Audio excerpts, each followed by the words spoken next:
All right, I'd like to get started. First, let me say welcome to this really privileged opportunity we have.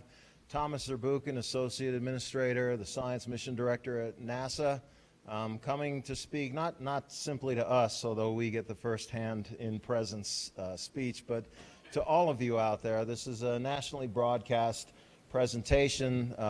Thomas will lay a little of the groundwork for it before he gets into it, but a couple things logistically and just a couple of comments I'd like to make. So logistically, we are going to have two breaks in this session. The first break will come about midpoint, where we will be collecting questions from out there, those of you viewing online, and Thomas will answer those.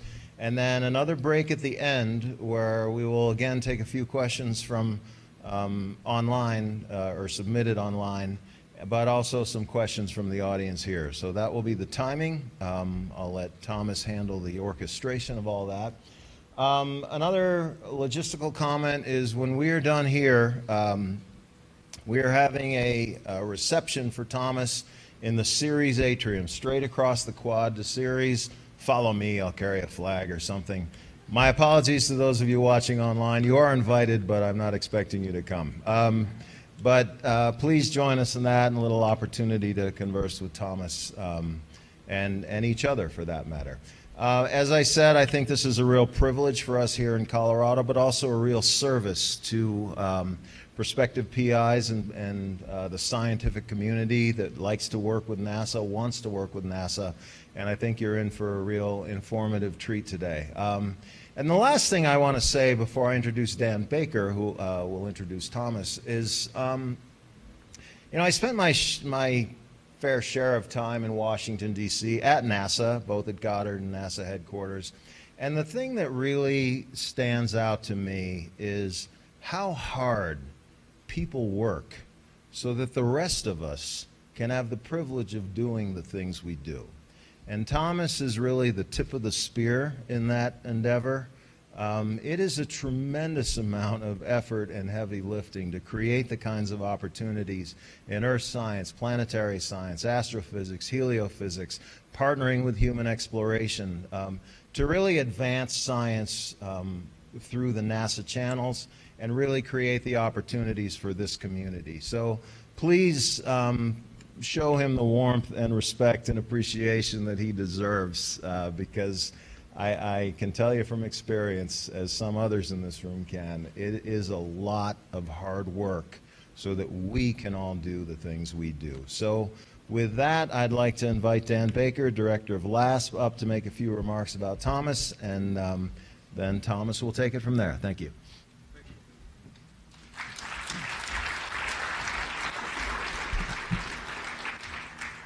For the past 6 decades, the acronym NASA has been synonymous with exploration and with forefront discoveries. NASA, perhaps more than any other U.S. federal agency, has remained vigorous and relentlessly effective in achieving its expressed foundational goals. In my opinion, a principal reason that NASA has avoided calcification is that active involvement of academia and forefront industries is built into the very genetic structure of NASA. The broad university community and extramural partners work closely by design with NASA to define scientific and technical directions. This often is done through the U.S. national academies. Then NASA chooses the best implementation approaches for programs and missions in a highly competitive selection process. Today we are privileged to have with us the NASA Associate Administrator, as Walid said, for the agency's Science Mission Directorate. Dr. Thomas Zurbuchen studied space science in his native Switzerland at the University of Bern. He then went to be a research associate at the University of Michigan in Ann Arbor. At Michigan, he rose to the rank of professor, playing key roles both in space research and in teaching engineering and entrepreneurship. In October 2016, Thomas moved to NASA headquarters in Washington, D.C., taking on the leadership of the more than $6 billion per year Science Mission Directorate and that enterprise and all that goes with it. It's been my pleasure to have worked with Dr. Zurbuchen in several different ways over the past 2 decades, really. We've worked together on NASA planetary hardware missions. We've jointly written successful, I hope, scientific papers.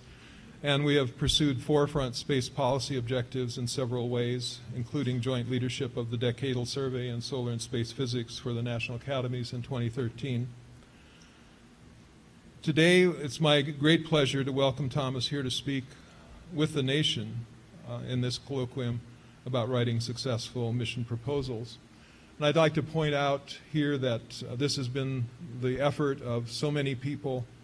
I hope it will all work flawlessly, and I'm sure it will work very well.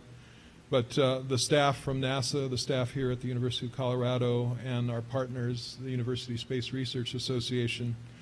So I hope that all of you will now join me very warmly in welcoming Thomas Zurbuchen. Thank you.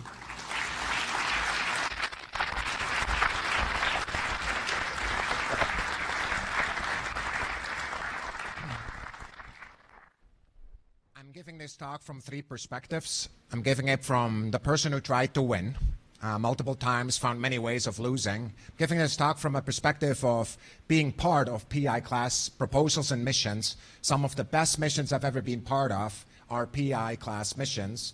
And I'm giving this talk as the selection official of basically all PI class missions right now.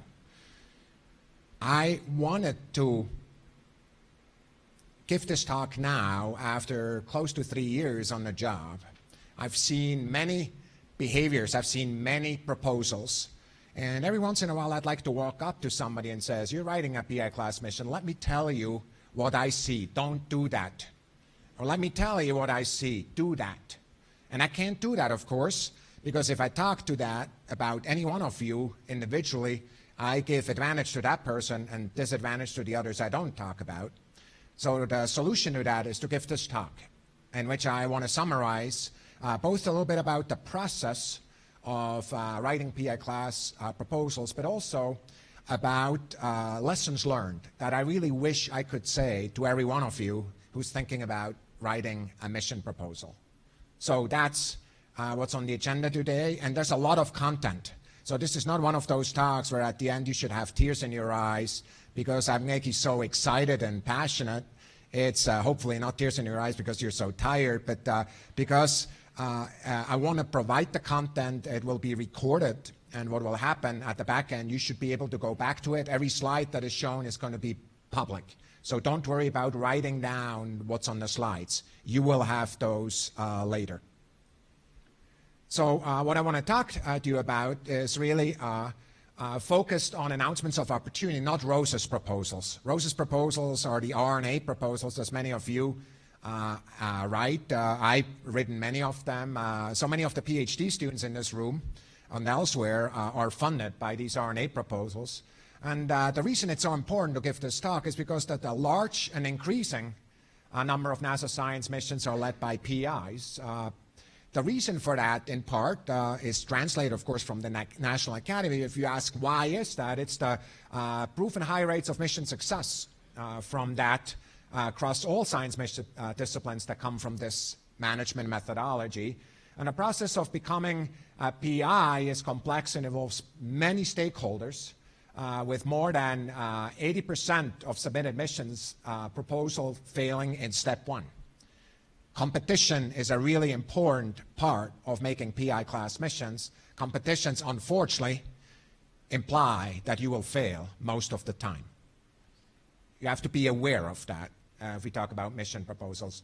What we're doing here is we'll use, of course, historic data to discuss and view our process and philosophy, questioning also how we can do better in some of these cases. We don't believe we have the exact right process in all cases. I'm going to talk about changes we've already made in the last 2-3 years, but we want to talk about more. And we want to also be aware of the fact that some of the comments I'm making, of course, reflect both who's speaking here, but also the leadership team. So some of you may say, well, that's not my experience. Well, what I'd like to ask you, is your experience based in the last 3 years or not? So that part of the entire process is that it is colored by the team that's there and the decision official. So basically, up here is the URL that you can go pick these slides on the talk there. So some of you have experienced this. I have. You receive a call that is informing you that your mission was selected for development. Your life changes in a heartbeat because what you have already invested in close to 2 years of time, in many cases even longer, is now becoming a full-time job, largely speaking. You, of course, are not in it by yourself. You have a team. You know the strengths and weaknesses because, frankly, you have survived 2 major down selects. If you didn't know your strengths and weaknesses of the team, you're likely not going to make it that far because you have managed to raise support and measured in the millions of dollars and work years from many people. Much of it is not paid for by anybody. As I mentioned, with my experience, I worked for years on things that never went anywhere. By the way, I'm not regretting any of it, really, with very few exceptions. You know that from now on going forward, you're going to be a principal investigator. You'll have a lot of autonomy, and you also have lots of responsibility, and you will represent your mission. So often in auditorium like this, on stages even bigger than this, and you will also represent NASA. In many cases, you'll be asked to speak up on behalf of NASA for this mission, and in many ways, an entire science discipline. The science discipline will look at you for the support, for your leadership, for your success. You know, the moment you get selected, that this is not a Shoo-In forever. You know that you need to keep your mission within cap. That is a key defining part of a PI mission proposal. You can't be a factor of 2 or you're not going to survive that. NASA can cancel it. And in fact, that is how NASA and the community controls risk. When we get the recommendations from the Academy, that is one of the basic assumptions, that we take things out that will not conform to this. You know that this is one of the toughest things you'll ever do, and you will have problems. You will have problems. And the team and your community are depending on your success. Imagine that day. Well, you could say that's an amazing day. Should you aspire to be a PI? I want to tell you up front, my goal is not to convince everybody to be a PI. Not everybody. Not everybody who wants to be a successful scientist needs to be a PI. The principal investigator group of individuals is one that has certain tasks and specific skills and kind of activities that we expect them to do that not everybody will find will make their life fulfilling. This is not about being better or worse. Is that the job you want to do? Especially, it's very similar to asking the question, do you want to be a professor? Not everybody should be a professor. There's amazing scientists who are not professors. Some of the best scientists are not professors. The question is that how you want to live your career? The same is true with principal investigators. Being a PI will keep you constantly busy for 4 more years, and frankly, the only way you could do that is in an organization that encourages that and supports it. If you're the only person in that organization without any support, it's going to be very hard to make it. And it's delaying you in many other ways. There's going to be years where you're not publishing a whole lot. Trust me, I know that. You're sitting there and you are solving problems that are not publishable. The vast majority of the work you do as a PI for many years is not publishable. You have to deal with that. And your life will be taken over. The goal is not to work every evening on holidays, but you will find times where you have to go put in the time. Integration and test is one of those periods. Everything is really hard right there. Every single step matters, and you will be there because leaders are at the place of the location of decision, not somewhere else. And of course, what I want to tell you, you do this if there's nothing you'd rather do. Do it. Absolutely do it. We're always in the market for great PIs, including people with great ideas who have not proposed in the past. We want many of those as well. For me, kind of the quintessential PI class mission is messenger. It took from me as a postdoc inventing an instrument that, by the way, didn't exactly work like I intended to. Figured that out after selection. Not a single particle went through, and they should have gone through. Until basically when I was a full professor, I was working on that, and I was so excited to be part of that, seeing an instrument that was in my thoughts, in the thoughts of our team, flying and making measurements that are unprecedented. They're the only measurements that far of the ionized exosphere, together with the other measurements of MESSENGER, provide insights into this exciting planetary system that we're going to get to another set of eyes on in 6 years or so, where Bepi Colombo is going to go into orbit. So that's what my key experience is. Sometimes I'll go back to that, but I just want to give you that as it. So I want to tell you about the motivation. I told you already, kind of my personal motivation. Kind of as a team, we want to say that NASA Science has observed a lack of diversity across all dimensions in PI-led proposals and compared to science community at large, and we're looking to develop aspiring PIs. With all the worries that I told you up front, we're really interested in making sure that reinvigorate that group. Our philosophy to missions is evolving, and our proposal writers should recognize that. For example, we want technology. Having technologies that have not flown, approaches that have not flown, is a strength. It can also be a weakness. I'm going to talk about that. But we think of them as a strength.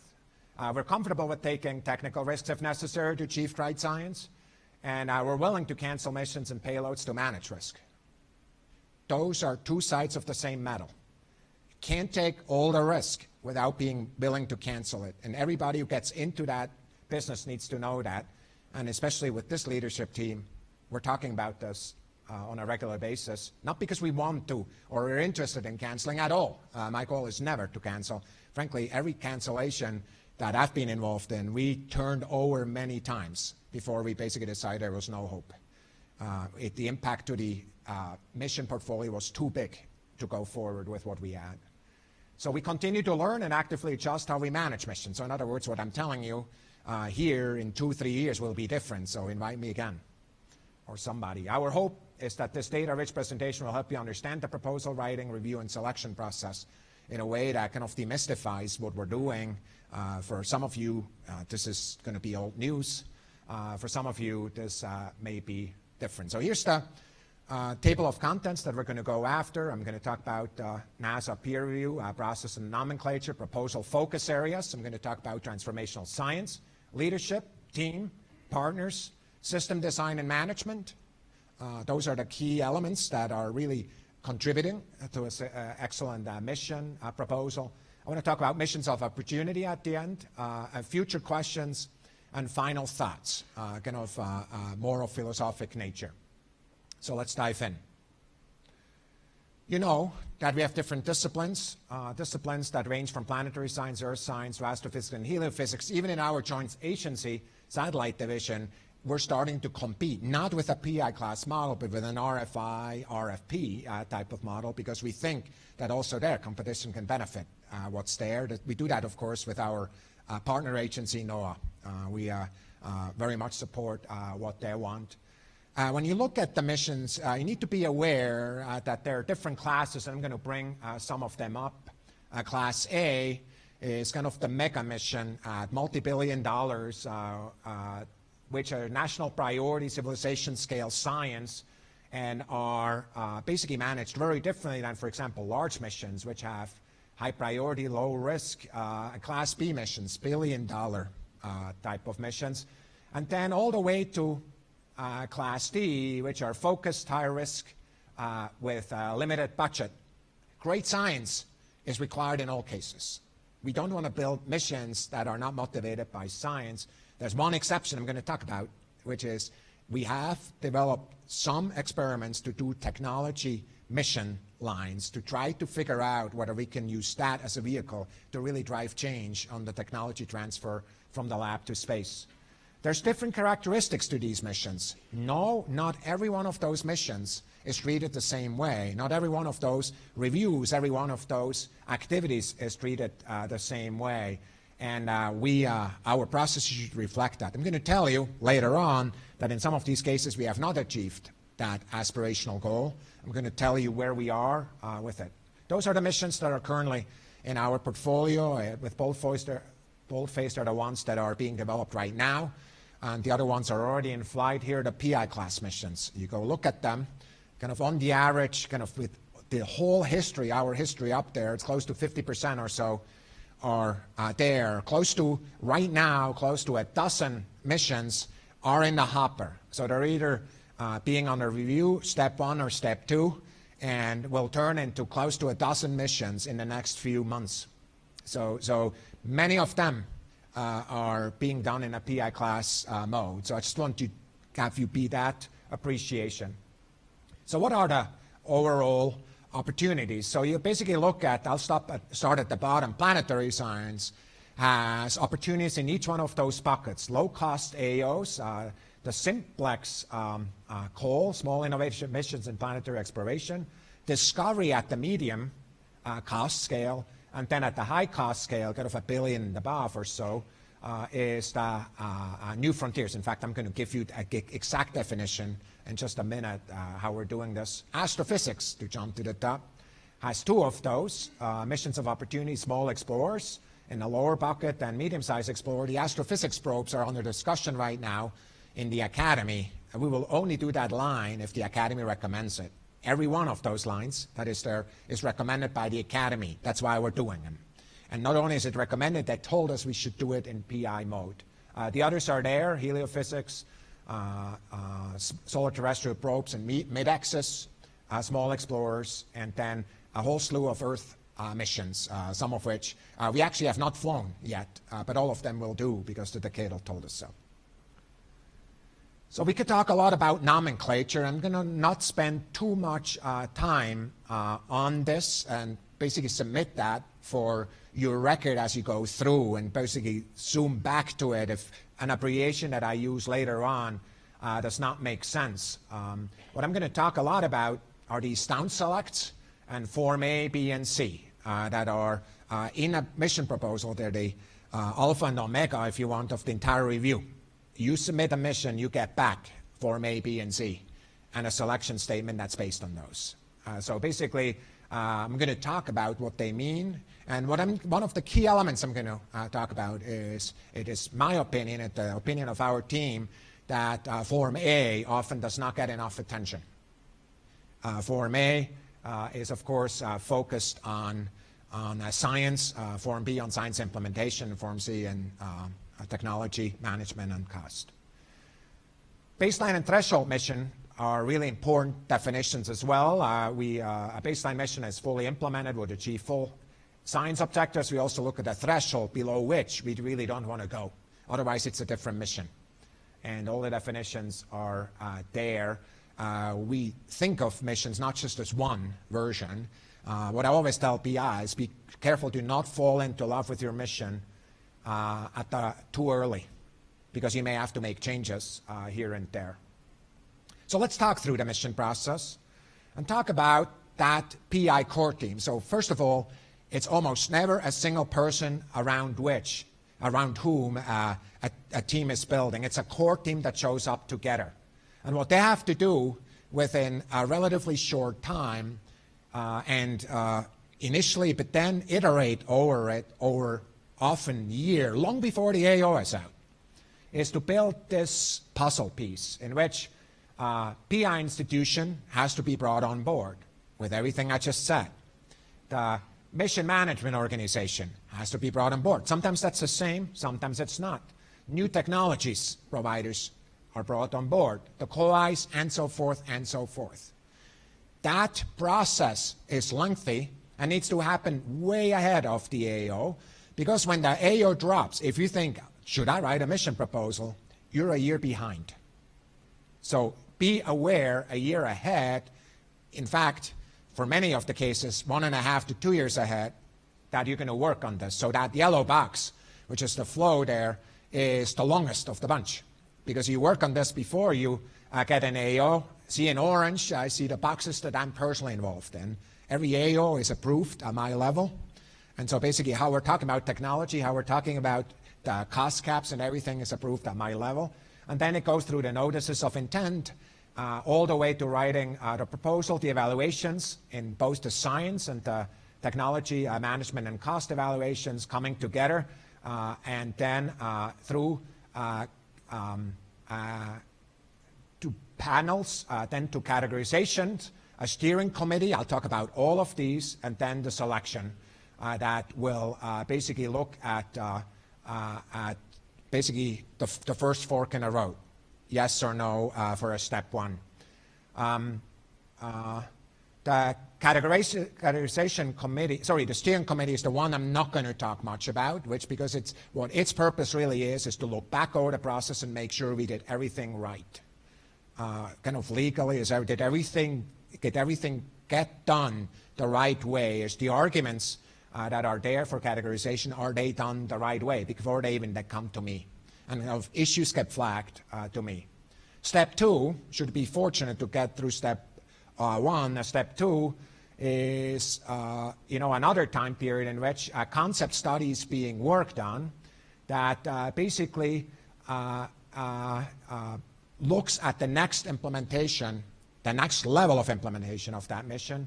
And really everything depends on whether the science is the same, yes or no. If the science is the same, we never go look at science again. If the science is different, we will reevaluate the science. Generally speaking, you make it through the first gate, you don't change the science, except if there's a really good reason. But you see an upside potential to changing the science. You want to look at that, actively consider that. The science implementation and the technical implementation is going to be looked at. And then basically questions in this case are going back and forth between weaknesses that are perceived or questions that may relate to weaknesses that will relate to answers that can be answered in a site visit where a whole group is coming there. And then the PI briefings, I'm participating in that. Final plenary is elsewhere. And then the down select comes to me again. So basically what I'm going to talk about a lot is things that happen in these orange boxes, because those are the things that my opinion counts more than others in the room. Let me just say it this way. So the scientific merit, the Form A, I talked to you about already, is all about the scientific implementation of this. And of course, it's ranked from excellent to poor. Each one of those words matter. For example, excellent has no major weaknesses in science. Very good can have major weaknesses, but it's there. And then you go all the way to poor, and you can go read the definition yourself. Basically, the question really is the science compelling in nature and scientific priority of the proposed investigation, science goals and objectives? The programmatic value of the proposed investigations, the likelihood of scientific success, and the scientific value of the threshold science mission, the one that just defined earlier. Form B is about the interface between that science and the mission itself, the implementation, the merit of the instruments and mission design for addressing the science goals and objectives, the probability of technical success of that implementation, the merit of data analysis, availability, and data archiving plans, and the sample analysis plan, if there's a sample involved in planetary science especially, the resiliency of that science, the probability of science team success. Form C is all about the feasibility and relates to risk. Now, the one thing I want to tell you, the goal here is not to have absolutely no risk. You will survive a risk. I'm going to just tell you kind of where we are. You have too many of those, of course you're not going to make it. If you have horrible signs, if you have only very good signs, you're almost certainly not going to make it. So science you should focus on a lot. Yes, you should focus on Form C, but I want to balance that by making you focus on science in a really strong fashion. Form C is the adequacy and robustness of the instrument implementation plan, the mission design and plan for mission operations, the flight system, the management approach and schedule, and the capability of the management team, the robustness of a cost plan, and the feasibility of that cost. Now, of course, you believe in your own cost. Of course, in some cases, this team will not say that you're right. That doesn't mean that they're wrong. In some cases, they may be right, and the goal here, again, is not to basically say, well, if they flag something, that's the end of the line.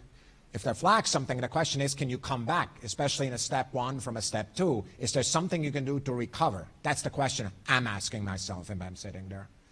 The weights are such that Form A has the largest weight in that first step, which is the hardest of the thresholds to overcome, competitively speaking. And Form B and C have 30%. I want to just tell you, we're not using some kind of spreadsheet and calculations. Kind of the notional weight is that way that we're using in it. When everything is said and done, we're not taking algorithmically this kind of excellent to very good or whatever, and the weaknesses and turn them into categorizations. We're bucketing them just like you would if you make decisions. You basically weigh, when you bring together the various inputs that you have and put them into category 1, 2, 3, and 4. The one you want is 1 because it's well conceived, has the feasible implementation, and everything looks great. Doesn't say that there's no weaknesses, but it's category 1. Category 3 is a special one. It's a very good investigation that requires future development, and category 3 may be funded for development, for future development of certain technologies. Now, category 3, you get funded there. It's a good predictor for you to be successful in the future. Statistically speaking, that's the case. We looked. Category 2 and 4, not so good. So category 2 in principle can also be selected. Statistically speaking, not very often. Now, I'm just going to tell you right now, I look at both category 1 and 2. So I don't ground rule them out. But so far, basically the categorization committee has done a good enough job that I actually, when everything was said and done, I agreed with the categorization that the buckets were done right, that category 2 was the second priority. That doesn't mean that we never select it after step 1. But category 1, where it says category 4 is where I've also proposed to, which is this is really a flawed idea. And I tell you, one of the saving graces of my career is that I lost the first 2 proposals because it would have killed my career. There was no way I could be successful with those first 2 proposals. And I'm glad I wrote them because that taught me how to write proposals. So what are the considerations for selections? Well, the sources are the focus on CAT 1 and CAT 2 proposals or input from reviews and headquarters briefings, and the home division recommends one or multiple of the selections. So kind of the division in astrophysics or in planetary will say, this is what we think is the right way. The key participants are the division directors and divisions of all their representatives, deputy focused on research programs, exploration, and representatives from other offices. And the decision-making are all advisory with a decision by the AA. The point I'm making here is the people who sit in that room are not specialists. You need to talk to the people in the room when you get there. So PIs come from many organizations. Close to half or more come from universities. There's for-profits, non-for-profits. We have potential PIs sitting in this room and on this phone call from many of those, and NASA centers, which are at like 32%. A for-profit organization may be Lockheed Martin and Heliophysics, and non-for-profit may be Southwest is a non-for-profit, right? Just as examples. And so you basically see we welcome PIs from all those organizations. The majority of them are from universities. And how many proposals are being submitted, just so you see, kind of on the average, kind of at the low cost, medium, and high cost, respectively. The selection rate for step 1 is 17 to 28%, with an overall selection rate biased towards the low cost, just because there's more proposals of that, of 17%. So, again, one of the characteristics of a PI is knows how to lose. I recommend being in athletics from time to time. Athletes know how to lose most of the time. That does not mean something happened that's bad for you. It's part of the process. I don't know a single PI who never lost. I don't know, perhaps you're one. Lengths of the step 1 proposal. No, it is not the case that longer proposals win with more likelihood. On the average, kind of the more you go over there, kind of the lower, kind of at the lower pocket, the small explorers are more closer to 200. The median is closer to 250 or 270, 240 to 270, depending on where you look. And you see the selected ones are all over the place.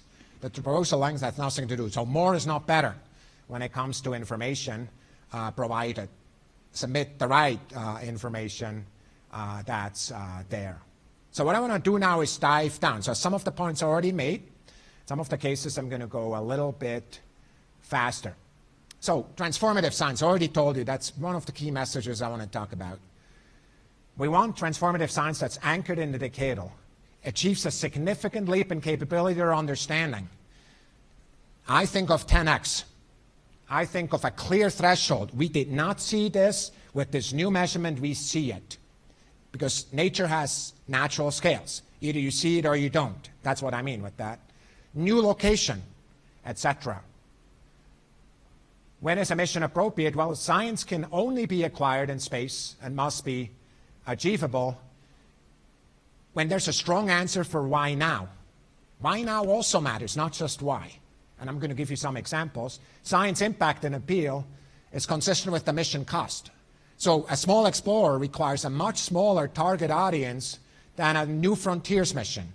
You need to have a large target audience to warrant $1.5 billion of investment of taxpayers' money. It needs to change many lives, the science community overall. I talked about the why now matters. Lucy is a really good example. This community knows Lucy.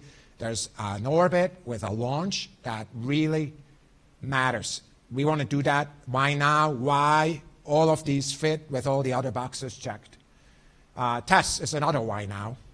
TESS, after Kepler, is an exoplanet mission that's focused on the next generation of exoplanet measurements, in which, of course, you don't just want more is better. You want to learn specific quantities of exoplanets. And these specific quantities are available through this measurement. So here are the data on transformative science, and basically what's shown here is excellent, excellent to very good, and so forth for both Form A and Form B in all these data analysis that I swept over. But what I want to tell you, the most selective part here is Form A. The most selective part is Form A. We will not do a good mission for $1 billion. Good science mission for $1 billion. It needs to be better. Focus on that Form A. Form B, in step 1, you can make up. Even Form C, you can make up. Form C, if you do an analysis, Form A and Form C are the two that really matter. 80%, perhaps 70% of the value. So this is in a quantified version, similar data. I'm not going to talk about it. Look at it yourself. But the key takeaways are here is there is often insufficient focus on this.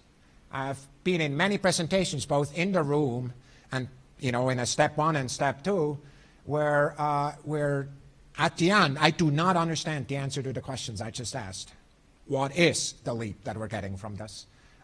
No mission flies with only good science. It just doesn't. And target audience is an educated group of scientists and engineers, often not domain experts, so explain simply and well, and do not communicate at low enough level. Don't play dumb. Like one of the biggest turn-offs is if somebody uses some kind of kindergarten language in step 2. Have I heard that? Yes. Preparation matters when you give the talk of your life. Remember, that talk at headquarters, the last ingredient you have. Preparation matters. I've seen amazing presentations. I've seen presentations. I walked out, I'm like, I cannot believe that is the presentation one would give for that particular moment in somebody's life. Be prepared. The importance of science is not clear and communicated sufficiently. It can derail your entire success. At the end, we have excellent things across. You add weakness, that's a problem. I'm going to talk about another observation from these presentations. Focus on that Form A, tunnel vision. you the PIs. Leadership. What's an effective leader? It's a trustworthy person. The NASA and community depend on it. It shares NASA's values and sets a consistent culture of excellence, leadership, integrity, teamwork, and safety. For us, safety doesn't just mean that we don't hurt people. It's a safe environment for everybody. That is what we expect of a PI. It's scientifically credible, a spokesperson for the science community and beyond. We don't expect the PI to be the best scientist in a field every time. That is not the goal. There can be amazing scientists, I already told you that before, who could be on that team, who are have more rewards and so forth, but credibility needs to be there, and you need to know what you don't know and be willing to learn. Excellence can come from your team, not just yourself. Listen first and then be decisive. Both matter. If you cannot make decisions, that's not a leader that can run a PI class missions. You're going to have to make hard decisions. I talked about my hard decisions. That's going to be needed of you. And you're able to make hard decisions, make trade science to maintain the integrity of the overall mission is something that you need to be able to do. Don't fall in love with the wrong mission. Be able to have an arm's length approach to the mission that you just got selected for, because you may have to make changes. Know how to lose and persevere. I talked about this, and be aware that you're spending taxpayers' money. Be always aware that every dollar in your mission is not yours, it's not mine, it's not Michael's, it's not anybody's, it's the taxpayers' money. Spend it like that. That really changes. I ask myself that. In fact, we talk a lot about it. Skills and experience that make you effective, demonstrated leadership is a must. We as a team want to look at your background. Have you demonstrated leadership? I understand and has worked with NASA missions. It's really hard to be a mission PI if you don't get the sense of what missions are about in their various phases. You may have developed space instruments. That's a real plus. Is it necessary? No. No. There's other PIs who have been amazing as PIs, and I've served under PIs, been amazing as PIs, who have never built a space instrument, but they understand what that takes, and they have a team that help them because they're bilingual, not the way I am, the way that they can talk to both science and engineering, or multilingual to other stakeholder communities. If you cannot motivate your technician in your lab, at the end, you're going to struggle as a PI, because at the end, there's a moment in time where that technician, she will be the most important person in your team. I remember that moment when I learned that. It was Christmas Eve, by the way. So the ability to make science accessible to multiple audiences. Without it, it's tough to motivate your team to go to a step 2 presentation. Know how you work within the NASA culture. What I mean with that is you're going to work with the government. If you're used to startup speeds, ain't going to happen. If you cannot handle the NASA environment, you should not be a PI. You can be bothered by it. I'm bothered by it too. But don't let it stop you. If you cannot, if you hang up on it, you're not the right person. I think the glass half full attitude is something that you've experienced. It's going to be hard. Every once in a while, it's not going to be 100% of what you want. Are you going to keep your team on board and excited? And it's perfectly okay to ask for help. I consider that a strength, not a weakness, if you ask for help. I've always do that. I've asked many of you in this room. We talk a lot about diversity already. We think of diversity in very different ways. We can think of diversity as through many different lenses. Ours is research shows that excellence in teams and diversity go hand in hand, especially in innovative activities. Excellent teams require diverse opinions and perspectives that foster a sense of community by encouraging healthy behavior through actions. While there are no specific evaluation criteria for team diversity, NASA Science cares about all dimensions of diversity across our entire portfolio. Every selection that I do, I look at the team in its analysis. It's not, I want to understand, does that team understand that this mission is going to last 15 years? I know, tables that insurances use. So we all hope we live till 120, but that's not the fact. My parents died before that, so will I probably. So are we thinking about that? Diversity in all dimensions. So we recognize when gender diversity is ignored and other types of diversity are also ignored. So we don't think of just gender diversity as the only diversity we care about. I would just argue, I'm going to put it out there, I'll never be able to prove it, is that some of the challenges I had in the system is because I did not fit the mold. I was too young in some of these cases. And so diversity of all kinds should be encouraged. We fix that issue here, we fix many other issues. That's how I think about it. That's how we as a team think about it. We limit the number of types of ideas and implementations, open ourselves up to the risk of group thinking, adding weaknesses and proposals if there's no diversity there. And I've seen that too in many times, kind of groupthink that was brought even into the room. So team size should match the work that is required and the skills needed. Teams should be built with diversity in mind from the beginning, not as an afterthought. The way I talk about it, diversity is not icing on the cake, it's an ingredient to the cake, ingredient to the mission from the beginning. And again, I'm talking about all dimensions of diversity. That's a discussion you want to have in your team. And so we want to promote opportunities to everyone without artificially changing these numbers. We will not look at quotas. I will never do quotas. The only people that get hurt by quotas are the ones we're trying to help. Never do that. I've been in many places where that was a case. We're not doing that. But we want to talk about this as an important topic. This is where we are. Look at the numbers for both low cost and medium cost and high cost AOs. You see, of course, the female and male there. Some of the other boxes are just we can't identify either gender or name in the data analysis that's done here over decades, right? So you can learn about the recording system of all data at NASA from some of these things. But you see there's room for growth. There's room for growth. And the academic ages is another dimension.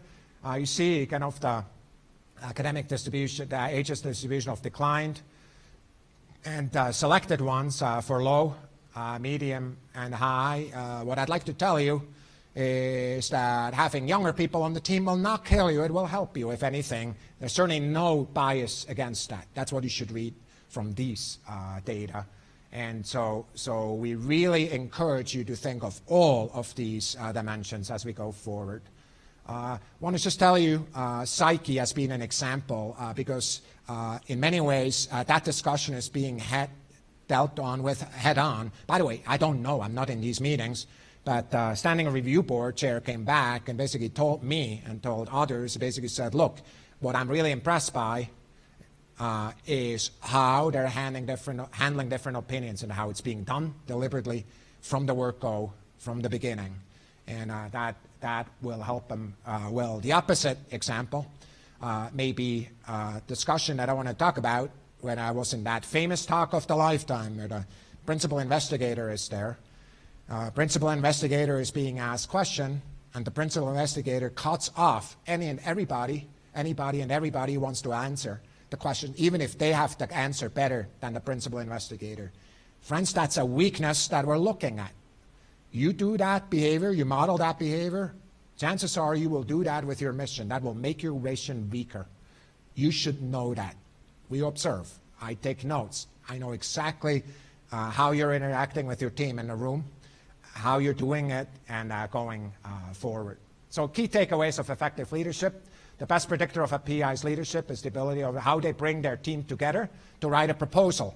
I would say the proposal is all a head fake. It's for you to figure out whether you want to work with these people for a decade. Because a PI needs to make tough decisions with that team. NASA Science notices during the proposal process and in phase A, especially during some of these visits, how the PI behaves, how the team behaves overall. The team members cannot compensate for significant character weaknesses of the PI, such as arrogance, inability to listen, and inability to make decisions. In step 2, NASA Science evaluates how these teams have evolved. Proposal writing is a fundamental innovation-based activity, so focus on diversity in all dimensions, and NASA Science is actively discussing how we do a better job developing PIs. I'm going to talk about that later on. That's the takeaway from that section. Excellent teams. Next ingredient. They're individuals that exhibit quality work, able to come together with one objective, one single objective. This is to make that mission happen reflect multiple dimensions, are inclusive, structured for the duration of the mission, and complementary and cross-functional skills, right size for the mission, and thinking of all phases. All these things we look at as we look at your team. So it's not just do I recognize every name. Frankly, it's a bad sign if I recognize every name, because you're probably my age, in all cases or older. I always think of landing on Mars as kind of the ultimate example of a team activity, because none of these people can do it. The PI who's giving a hug to the division director, Lori there, the manager who's high-fiving somebody else. The team in a room brings together exemplary qualities. All of them are needed to come together and to rub against each other and make the right decision. I will never forget how that feels. In this case, a very successful landing. Some others have been in other landings as well. OSIRIS-REx is an example I want to use here. OSIRIS-REx is an example where my dear friend that I was part of a board with, Mike Drake, proposed a mission, and he unfortunately passed away too early. The team was strong enough to take that mission and push it forward. This is a great team. The team cannot be a single person with a lot of kind of supporting actors. There should be leaders there that can take and run with it. So for me, this has always been a great example. The variability of proposed science team, sizes they change, and so you look kind of the larger proposals, of course, have a median size of 33 for new frontiers. Smaller proposals should have, on the average, less. But you see there's a longer tail. You look at this structure, look at it on your own computer, you see again that we're not biasing towards large teams. The question is, what's the right team? And really look at this. We put that out there just for you to get a sense of what we're looking at. Here's the fraction of women on proposed science teams. I'll leave that without comment at this moment in time. Again, it's only one of those dimensions that matter. It's a dimension that we think about, we care about, and something where, again, as we develop PIs, we want to make sure that we don't artificially add biases that we may have had for historic reasons. We shouldn't go apologize for. It's just where we came from. There's no excuse going forward. I always say my daughter is going to go into college in a year, wants to go into a STEM field. One of the motivations I have is to do the best job for that generation, including my daughter. Key takeaways on excellent teams is we consider the team composition from the perspective of excellence and vitality. Lead and manage your team. Welcome well-motivated changes to team composition. I have never turned down a COI request that came to me that is motivated on making the team better. The only things I've turned down is I have these other 5 friends that I'd like to invite, without really good rationale, because I promised them in phase A. Selected teams should have strong code of conduct that prohibits instances of inappropriate behavior. Many teams have adopted that already. We want to make sure that that's the norm.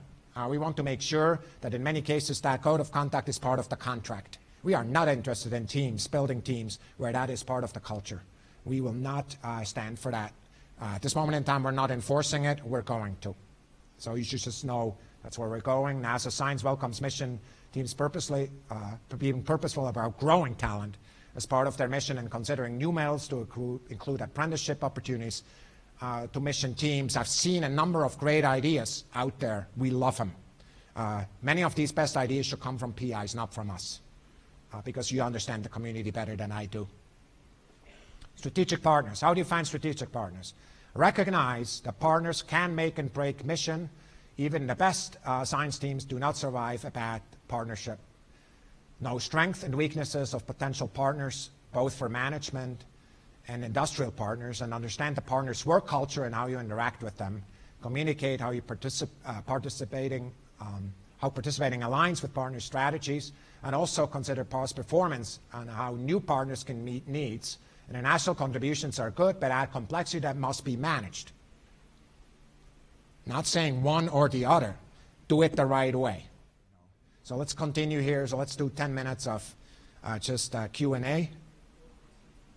All right. So just drive either in the room. Why don't we take the first question in the room? Just ask and I'll repeat it. If there is one. Yes. How are you enlisting TIMCO in your desire for changes and inclusion? You have a microphone. I don't know. You may as well Thanks. just start. You had talked about the desire for changes in selection process. How are you enlisting the TIMCO evaluators in that press for change? That's a really good question, and you should know that we have actually deliberately done that too. We're focusing the same way we're focusing on these kind of values on the side of the proposals. We also focus on the same values on the TIMCO side.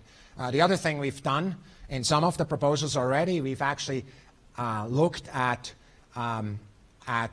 evaluation criteria that are focused on these values. Michael is going to take a chapter of this, and I'm going to encourage him to talk about that specifically. Yes?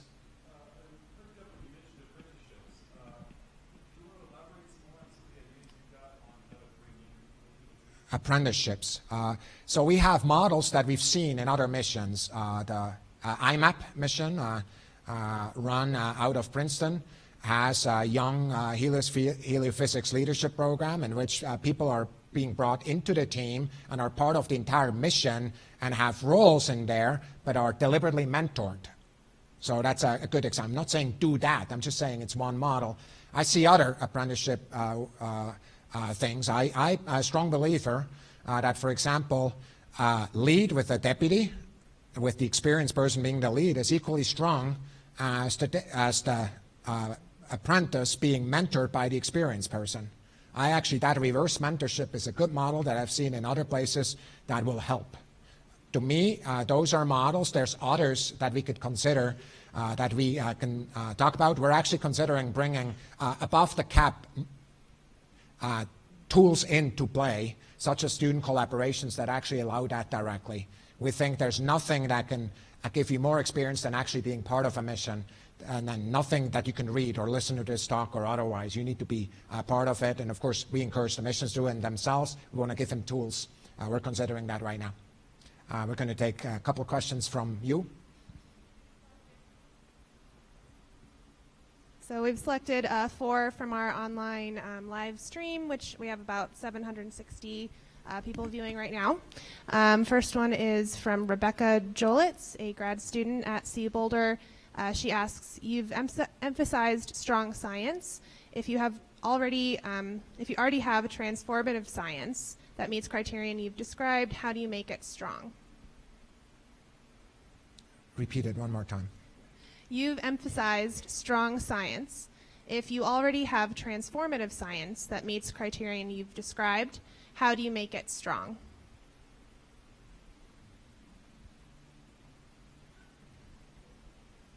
I don't think of those values to be entirely orthogonal on each other, right? Kind of strong and transformative. I mean, for me, the strength really comes from a set of reviewers that are there and a set of groups that are there, basically assessing the science to be strong. Kind of it has the potential. Like one of the questions I tend to ask if I'm in a room, I basically said, okay, that's great. What's the first Nature paper or science paper you're going to write? What is it you're at? Of course, you don't know what you're going to write. In many cases, the answer is we don't know. That's why we're doing it. We've never been there. That's a perfectly good answer. In some places, we've been there before. What is it you're after? Like, you have to know that, right? So for me, it's really how do you take a good idea and make it even stronger is by exposing them to scrutiny, by driving, by learning how to talk about it to different stakeholders, getting feedback and sharpening its focus towards strength as opposed to breadth. Focus. That's what really helps. Next question. All right, next question is from Brian Sutton. He asks, what is the procedure NASA uses to choose between selectable proposals? I'm actually going to talk about that in just a minute. But the procedure we're using is in step 1, and step 2 is a little bit different. But after these reviews and all these inputs that we're getting, a categorization is being made, and the group is doing a presentation in step 2 to our leadership team. And then the procedure in the room is that we're talking about strengths and weaknesses of the proposal. We listen to the proposed selection from the relative division, and then the procedure is I make the decision. So a person in my shoes that make a division entirely ignoring all the input is a fool. A person in my decision who always takes exactly what the input is not a leader. So what will happen is an interesting exchange and discussion that is there, and sometimes that takes a little bit longer. There's some people perhaps in the room and on the phone. It's like, what happened to my proposal? You've had all the information. Where is it now? In some cases, we struggle around this. We too believe in diversity of thought, and just because I feel something, I don't snap to it. I actually let people push back, and until we're really sure we got the right way. I'll take one more question. So we've had several people ask about improving diversity in general. So what is your diversity goal for today's talk, and how can the community support it? I would like our PI pool, our mission pool, to be a reflection of the United States. That's our goal. I do not, here at NASA, we do not control all of the elements to that goal. What we're trying to learn with this community I'm going to talk about is what are the pieces that we control, and we want to help with those. For example, from the people that are competitive at the PI level in RNA proposals, the ones that have technologies, from there's no other step, no other agency that's responsible. It's all us to the PI mission proposal. We want to focus on that. Our goal is to, through this talk and others that we're giving through activities that we've already done, activities that we will do, is to get rid of hurdles and talk about those values that drive our thinking, and try to take the hurdles away where they are hurdles, talk about opportunities where there need to be. That's our goal. None of these things will be solved like this in one snap of a finger. That is not the right way of solving these. We have to make sure that we do it the right way by really talking about values and moving forward on it the right way. All right, so we're going to move into the second half, which is a little bit less than a half, I'm noticing, because I'm overrunning. So what I'm going to do is kind of in very technical slides, I will give you the gist and then move on, just because I encourage you to go back and go back. I talked about partners there. I want to talk about InSight. Of course, the InSight, we're really excited to have InSight up there on the red planet. It is clear that the instruments on InSight were massively, significantly affecting the ability to have programmatic success. One of the key instruments was not ready. So you have to be aware of that. We're looking at those lessons as we go forward. That doesn't mean that we don't want international collaboration. I already told you we value that, but think of what the maturities of the instruments, how you get ready for that, and how do you manage it with your international contributions. Is somebody there? Do you actually have transparency, visibility, and so forth?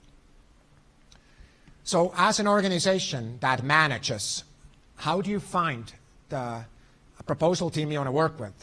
My recommendation is find the best team members for you to work with, not the best team in your zip code or personal network.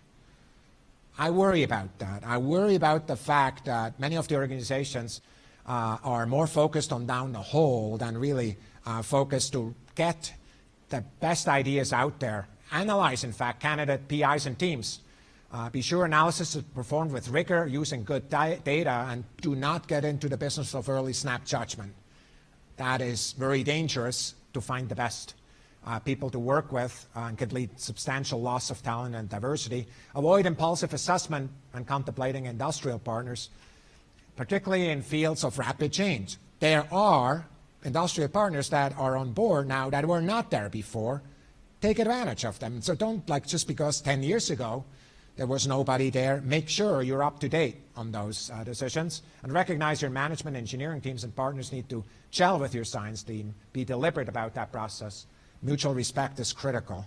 I've seen I've seen teams that nearly destructed on that because the teams never really gelled. Many of them are not successful at the end. Some of them got to the science, but with a lot of scars, many different places that were not needed. So a word to the PI organizations already said that PIs need to be supported, whether it's in a university, whether it's somewhere else. PIs need support. Proposing PIs need commitment from the organizations to actually do this work, and security to be able to go at bat. This is a high-risk, high-impact endeavor, so have their back. That's really the punchline here. There's many places that understand that, many who have done this, but if you're from an organization that has not generally proposed, think about that and get your leadership on board. That is absolutely essential to do that. So proposing PI organizations, what you learn from this is most PI organizations only propose once. So what's shown here is the number of proposals submitted. You may find your favorite organization on here. Some of them only once, Goddard or, UC Boulder, since I'm standing here, has submitted in this data set 14 PI class proposal in this class, and so forth.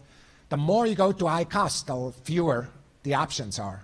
We love options here, and we love this. Of course, many of these organizations have done amazing work really bringing together and enabling multiple PIs from many different organizations to go forward to.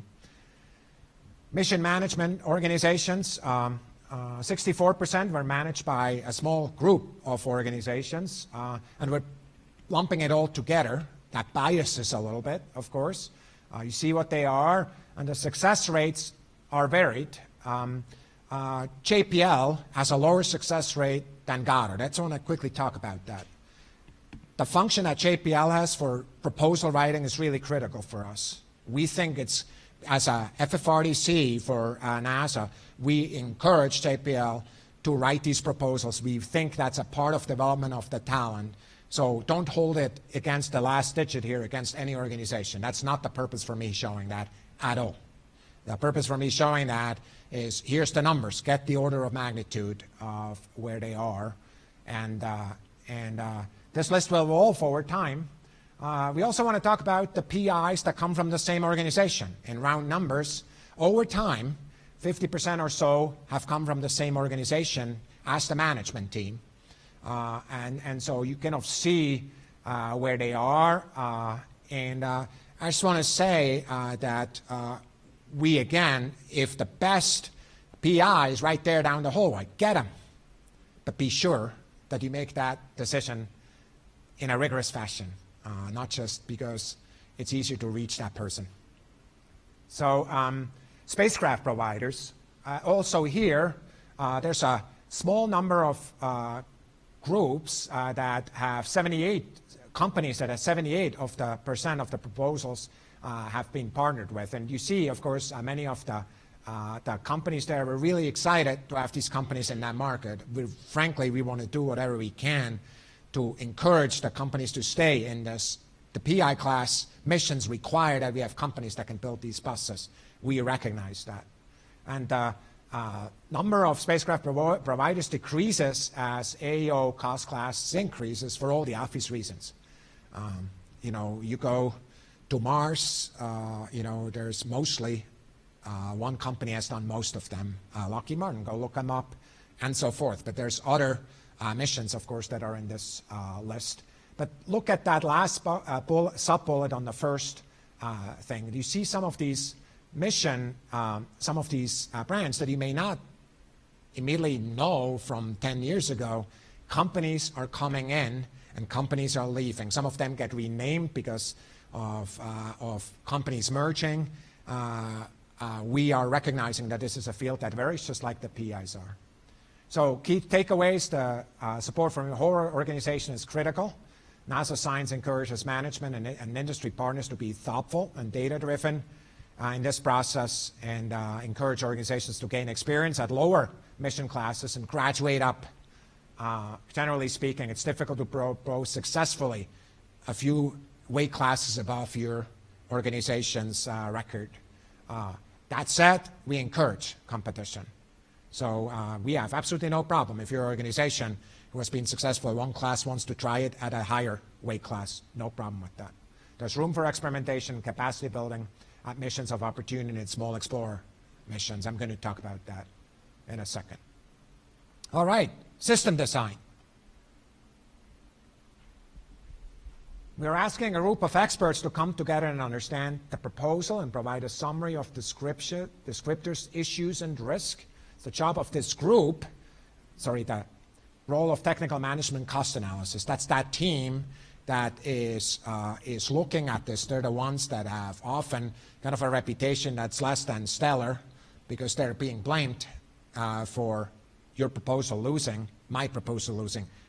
I use their name in the same sentence as swear words too, so you're not the only one, and that's fine if you get over it over time, because we ask them to go look at this. Their job is to find all issues and risk. It's not their job to decide whether or not to deal with them and how to deal with them. It's my personal experience that there are very few times that the analysis is totally wrong. I can point to some experience where they were, but very few. Of the many losses I talked about, only one of them was a major mistake.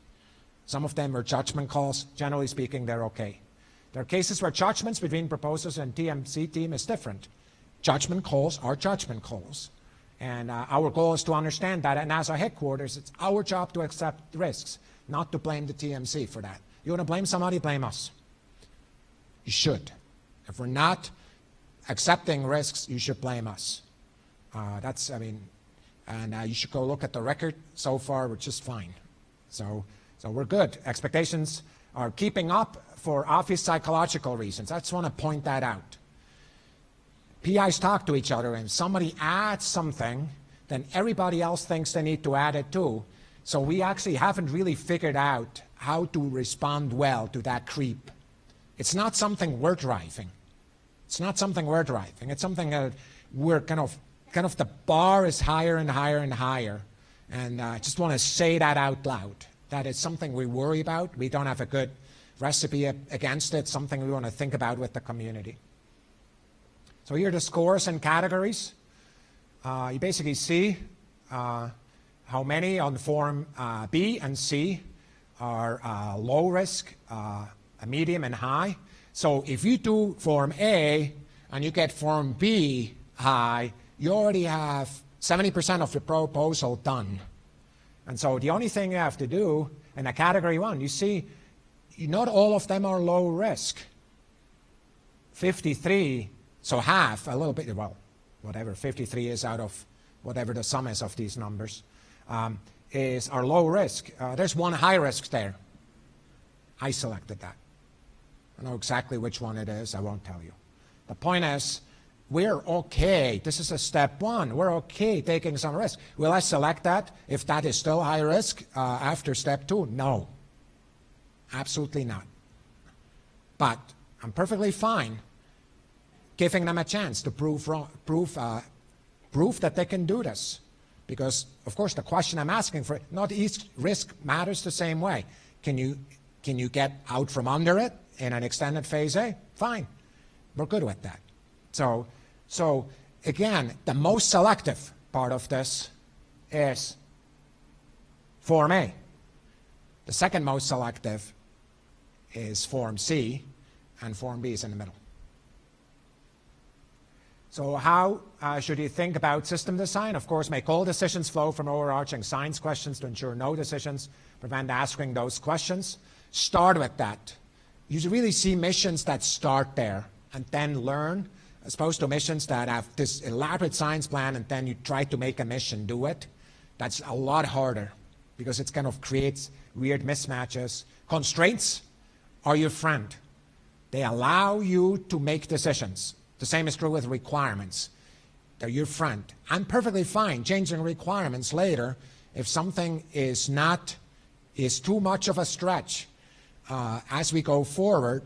Not for any reason, for really, really good reasons. I'm perfectly fine to deal with that. Take those requirements and like them help your team, align your team. Requirements are there to communicate priority. Do that and do it wisely. The Cygnus mission is an example. That in part was coming from this community that where there's a lot of new technologies that's out there, and with a flow down of system engineering, it's really quite exemplary. So for me, that really helped the team. This was long before I showed up, that particular selection, but that helped the team. It's kind of an example that many people are using. Go call up previous PIs, invite them on red team reviews so they can help you talk about what they learn. TMC concerns about system engineering bands resorted in major weaknesses in 30% of step 1 proposals. The requirements definition and flow down, consistency, and so forth are there. Certain common findings occur in complete and unconvincing plans for how system engineering responsibilities will be executed. What's really important for somebody to see is not only how the mission hangs together, is how things are being managed. You want to system management, the management change is going to be discussed by you, Michael.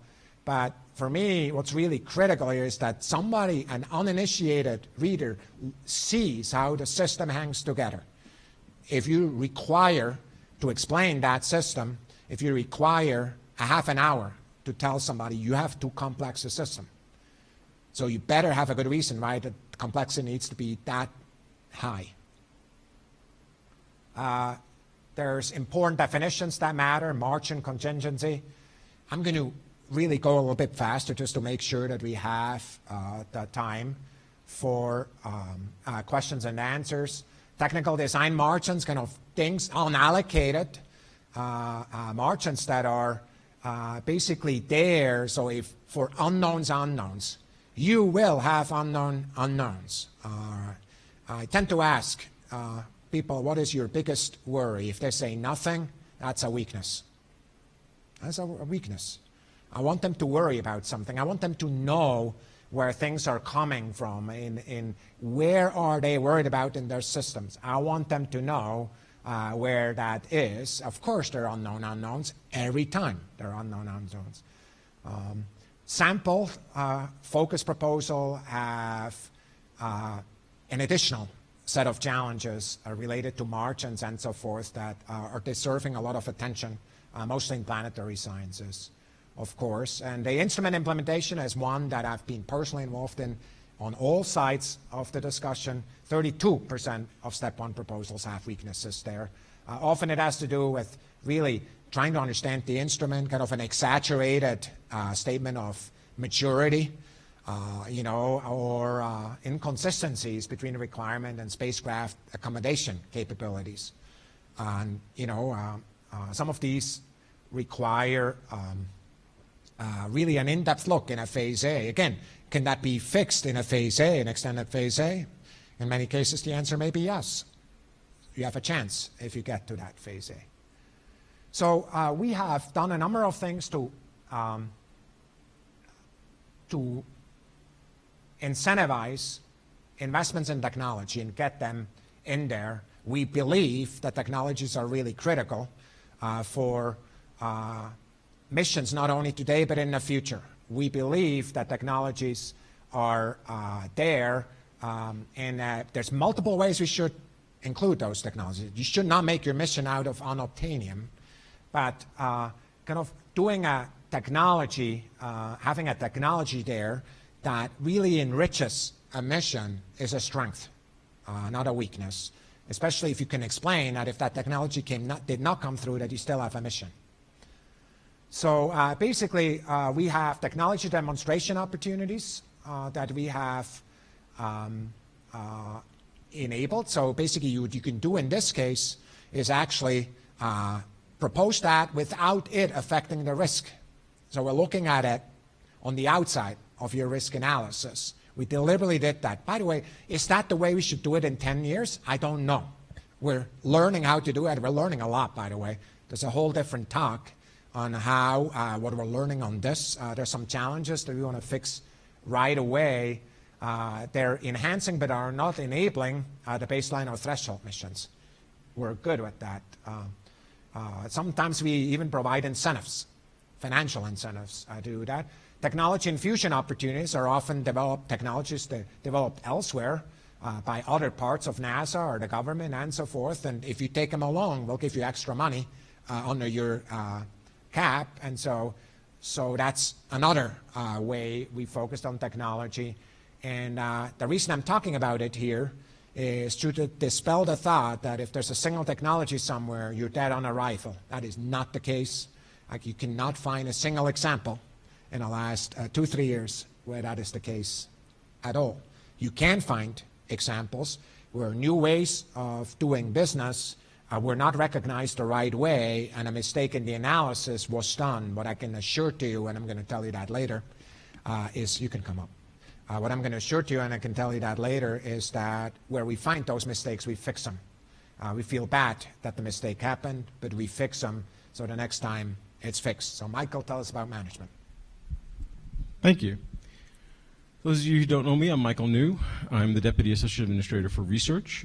Before that, I was the Discovery Program Lead Scientist. In my time at NASA, I've been involved in about a half a dozen evaluations of PI-led missions. So I've seen a lot of what Thomas is talking about. And he's asked me to talk about project management. So how should you think about How should you think about project management? The big reason why our PI-led missions have been so successful historically is because there's ultimately one person responsible for trading pretty much everything against everything else. In this case, we're talking about mission scope, cost, and schedule. Excuse me. There's no big bureaucracy doing that. At the end of the day, there's a PI who works with his or her team, listens, makes a decision, and owns that decision. And that's an important step. Fortunately, we will give you many opportunities to practice these skills. You'll need them, develop them while you're writing your actual proposal. If you're lucky to be selected for a Phase A, you'll get to practice them even more. And then if you're selected for flight, you'll see them again. It's not that hard, but it is difficult to learn. You have to create a team where people feel safe to communicate fully, honestly, and promptly. They have to be able to listen to each other, focus on the problem at hand, not let conversations go off in lots of different directions, as we've all been at meetings where that's happened, right? And then a decision gets made. Once the decision gets made, everybody owns that decision and moves forward. And the decisions are always going to be basically the same. You're always going to balance mission success against cost schedule. And since you're all really invested in mission success, if you're on a mission team or if you're the PI of a mission team, you're going to want to make this right. It's also important to realize that very, very rarely will a single risk destroy a mission. It's usually an accumulation of risks or a lack of understanding of what your risks really are. So if you're looking over there and the tiger's over there, you're in trouble. It's also important to realize that NASA will not blame a PI for a risk that's out of his or her control. A good example is ICON. ICON is a ITM mission that would look at the connection between forcing from Earth's atmosphere moving upwards and space weather moving downwards. It was ready to launch 2016 on a Pegasus XL. Since 2016, we've had problems with the Pegasus XL. It's a launch vehicle, it's a small rocket, gets strapped under a plane takes it up to altitude, drops the rocket falls for a few seconds and then ignites and off it goes into space. They've had problems for going on 3 years now. We still haven't launched ICON. But we don't blame the PI for that. It's not the PI's fault. It's not the PI's problem. And so that PI, for that reason, is in good standing with NASA. So in this study of Step 1 proposals, a third of those proposals wound up with major weaknesses for cost. There are basically three big reasons why that happens. The first has to do with cost reserves. If you go back to that chart that Thomas skipped over, Cost reserves are the amount of money you're keeping in your back pocket for the known unknowns. We usually like to see around 25%. And proposals come in sometimes for a variety of reasons with too low cost reserves. A second problem that causes weaknesses like this is your basis of estimate. So you are going to propose a cost. You're going to tell NASA, my great mission costs $250 million. And we're going to ask, oh, why do you think that? And why you think it is the basis of estimate. And we get proposals sometimes that have problems in their basis of estimate.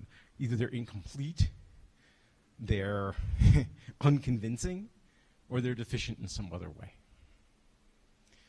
The third reason why a proposal might get a weakness on cost is because when we go and try to validate the proposer's costs, which is part of this technical management and cost process, we can't.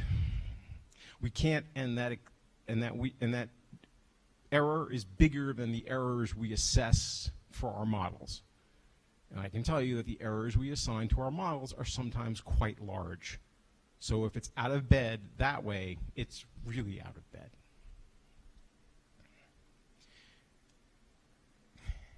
About 8% of proposals have problems with complex operations. If you've got a bunch of instruments and they need to be scheduled because of viewing angles or geometries or interferences, or they use too much power and you can't have them all on at the same time, that can be difficult to explain.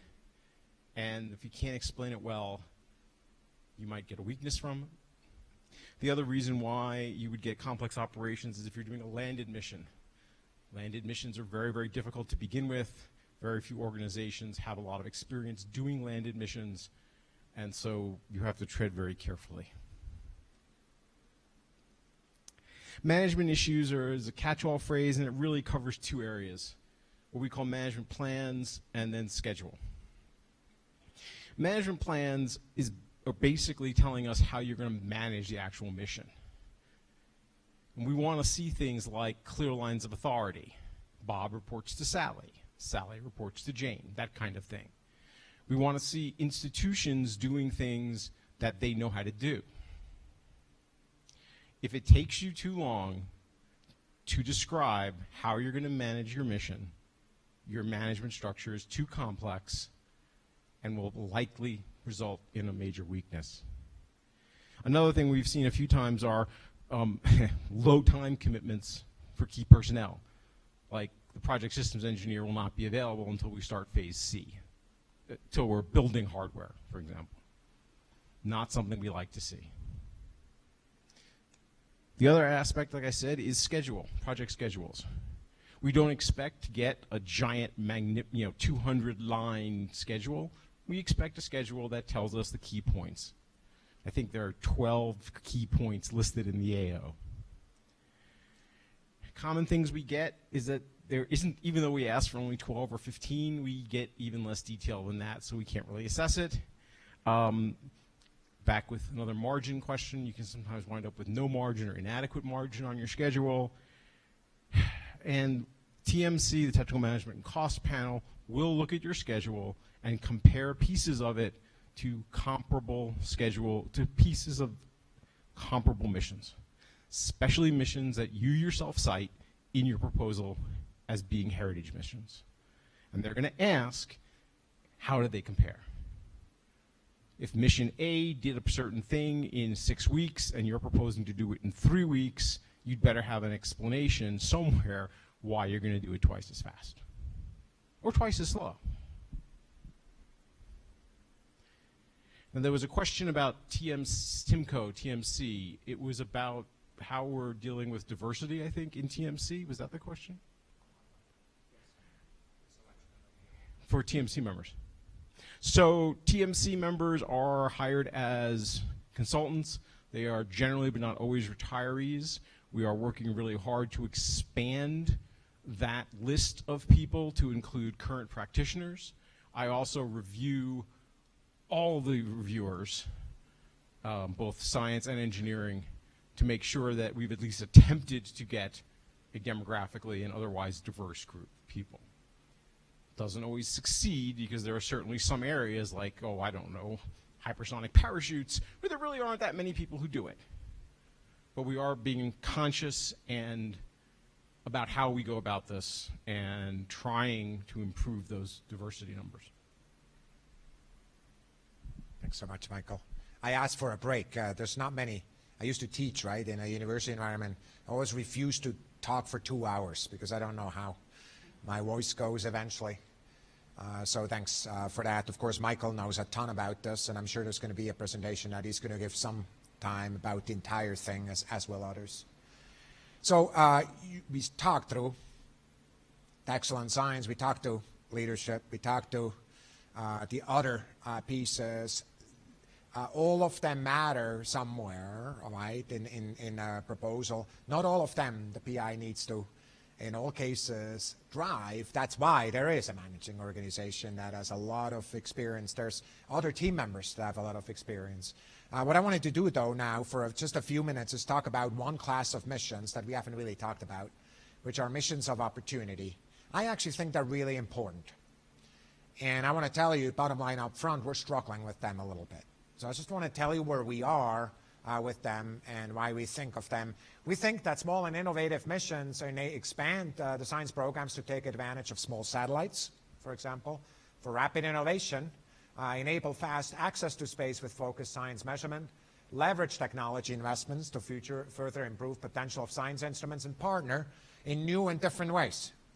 We think those are all strengths that we can take advantage of with these particular missions. They tend to be kind of less than $60 million order of magnitude, less than $50 million order of magnitude.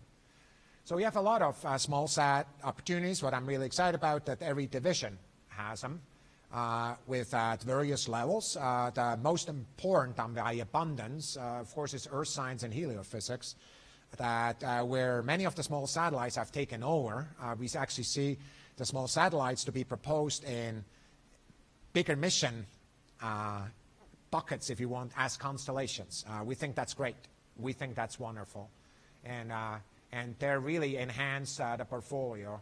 Missions of opportunity and these small complete missions are solicited by all divisions through a salmon call, typically cost capped at 70 million. I said 60. I mean, there's one that's 70, but all of them are below. There's smallest PI class missions.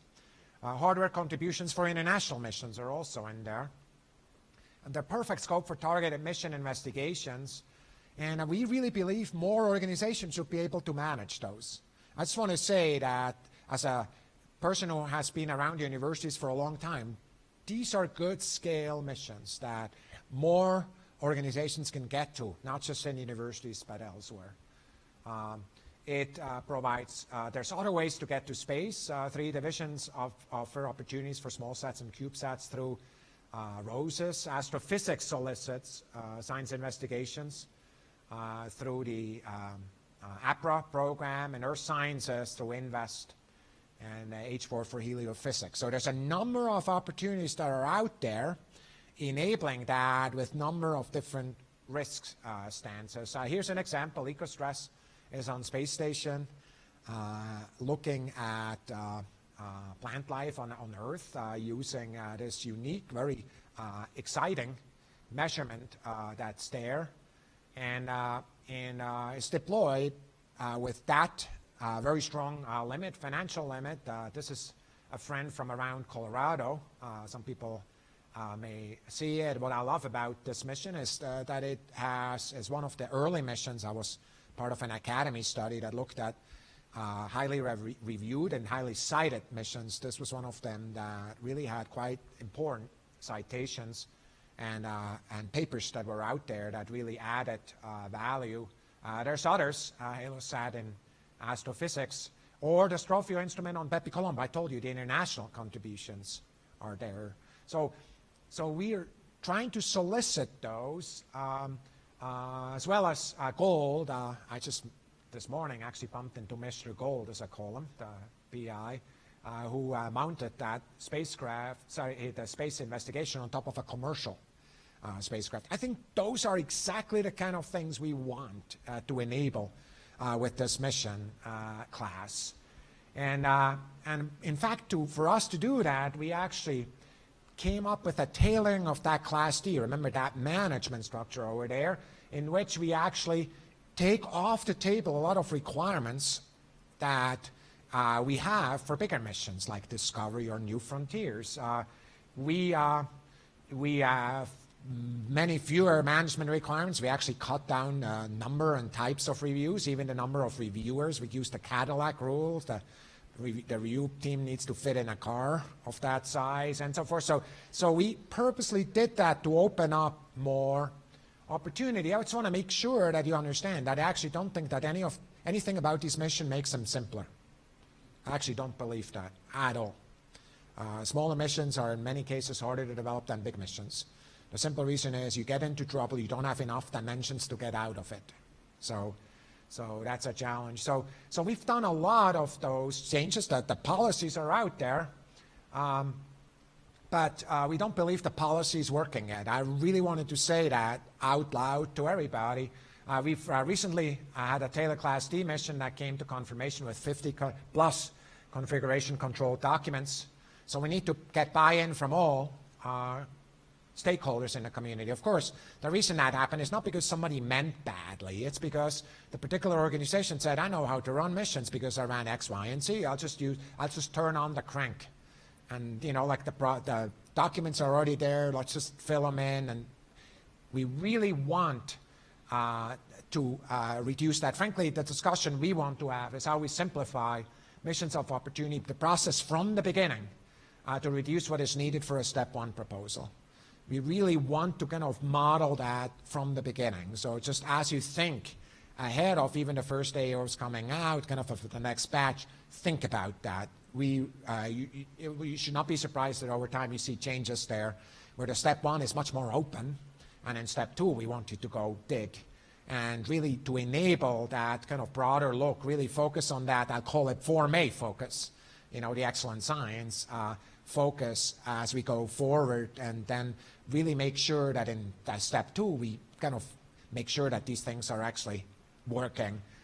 This is something we really care about because part of the innovation portfolio, this is critical for speed, for the type of instruments that we want to get there, and we just haven't managed to make it go yet. And I wanted to say that out here, because my hope is that all of you see that, and actually, if you see something that is not aligned with that policy, you kind of flag it, and you try to help us really help you.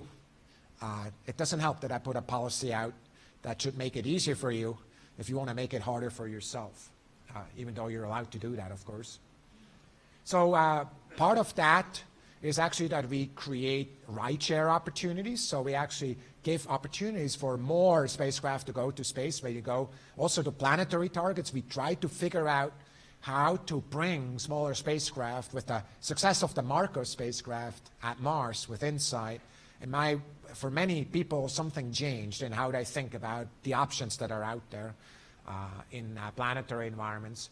Part of this is also getting access to space on right-sized launch vehicles, and the venture-class launch vehicles is kind of an experiment that was in part initiated by science, Earth Science in this case, that is already has produced one company that's out there launching, and several companies are just at the verge. So we have that capability. So we really feel there's a lot of opportunity there. Our goal is not that every organization proposes to every opportunity. Our goal is that you propose to these opportunities where you really have this passion for this particular technology, that ability to do something that is very much worth doing. So we're at the end of the content that I prepared. My hope is that at least some of that content was useful to you. I just want to end with where I started. Even if we write a perfectly well-written proposal, you don't always win. It's the name of the game.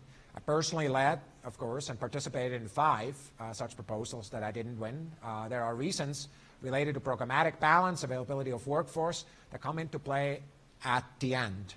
Not all of them you control.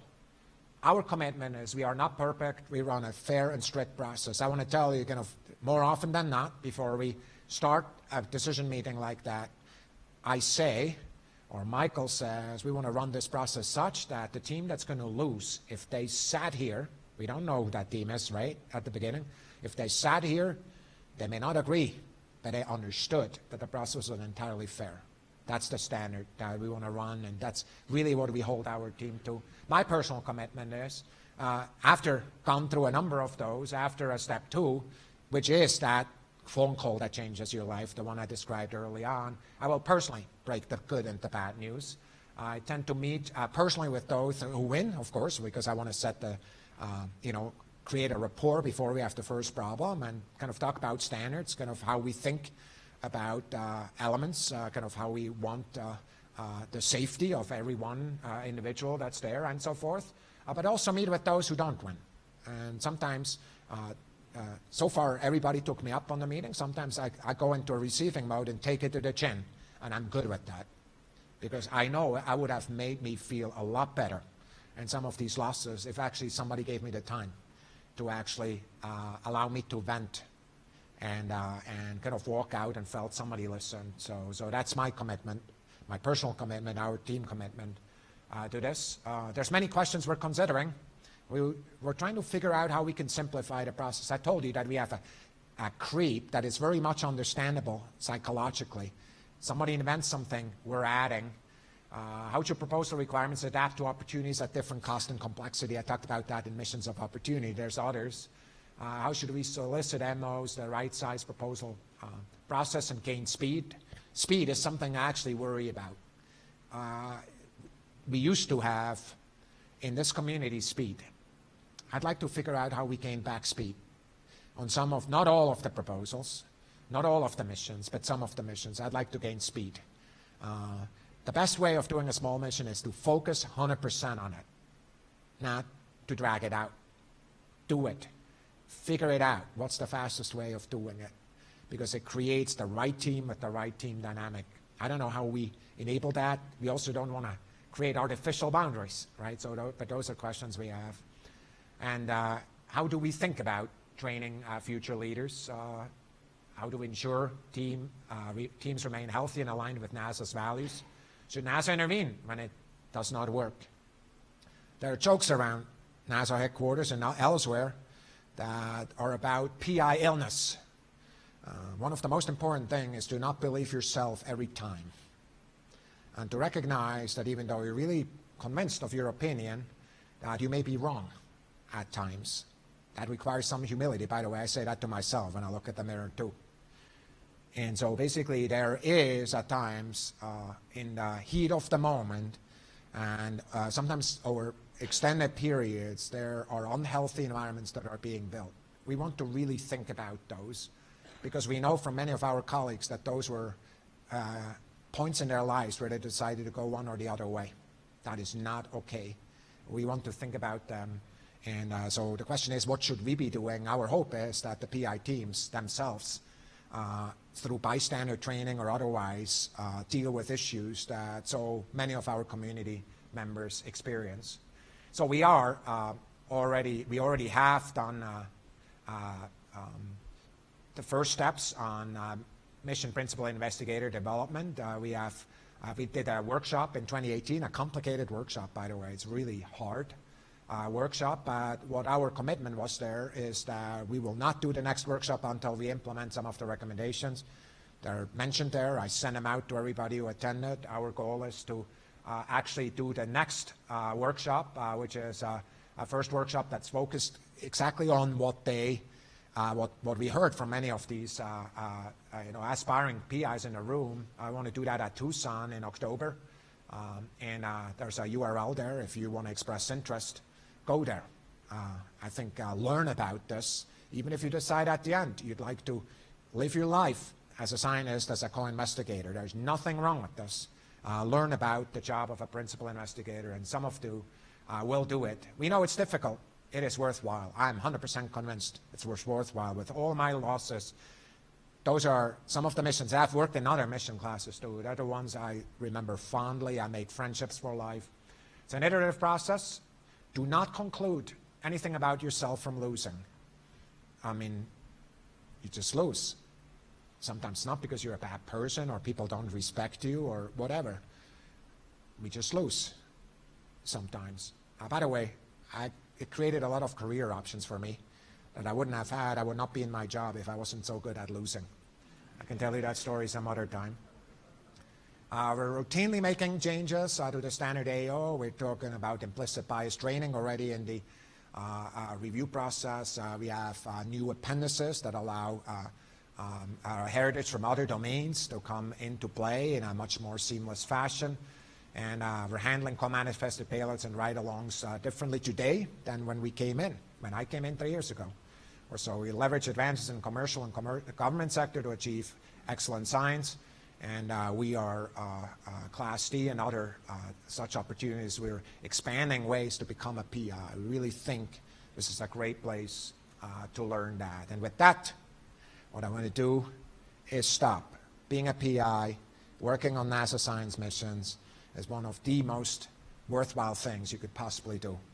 Be one, work on a mission like that, change the way we think about nature, talk about, learn us, look at nature in a new way. It is very much worth it. I'm a scientist. I work in science because I think it's worth dedicating my life to. That's what I have done. Those of you who are PIs will do so for a decade or so, sometimes even longer.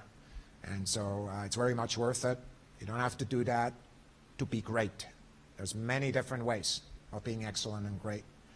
But for those of you who do, people with many different backgrounds, different leanings, give it a shot.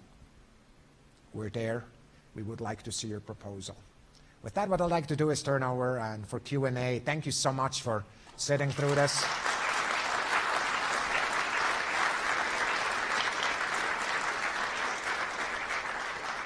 And I want to thank the team at NASA headquarters that provided a lot of input. This is not Thomas's opinions.